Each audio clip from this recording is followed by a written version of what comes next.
मुंबई लोकलमध्ये सीट मिळवण्यावरून किंवा दरवाजावर लटकण्यावरून वाद होणं ही मुंबईकरांसाठी नवीन गोष्ट नाही।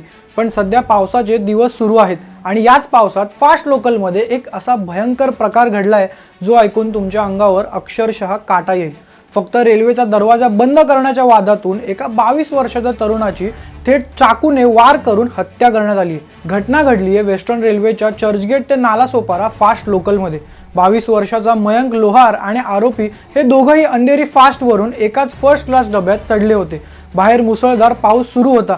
याच पावसात डब्याचा दरवाजा बंद करण्यावरून या दोघांमध्ये कडाक्याचं भांडण झालं। वाद इतका वाढला की धावत्या लोकलमध्ये अंधेरी ते बोरिवली दरम्यान आरोपीने मयंकच्या पोटात थेट चाकू सपासप खुपसला। लोकल जशी बोरिवली स्टेशनच्या प्लॅटफॉर्म नंबर 6 वर आली तशी गाडी पूर्ण थांबायच्या आधीच आरोपी चालत्या गाडीतून खाली उतरला आणि गर्दीचा फायदा घेऊन पसार झाला। रात्री 11 वाजता चर्चगेट नालासोपारा फास्ट लोकल बोरिवली स्टेशनवर पोहोचली। अवघ्या 3 मिनिटात आरपीएफ आणि जीआरपीएफचे जवान मेडिकल टीमच्या फर्स्ट क्लास डब्यात पोहोचले। त्यांनी जखमी मयंकला तात्काळ इमर्जन्सी मेडिकल केअर मध्ये नेलं, पण दुर्दैवानं त्याला तिथे मृत घोषित करण्यात आलं। पण मूळ प्रश्न अजूनही तोच आहे, रेल्वे स्टेशनवरील मेटल डिटेक्टर आणि सुरक्षा तपासणी फक्त नावालाच आहेत का?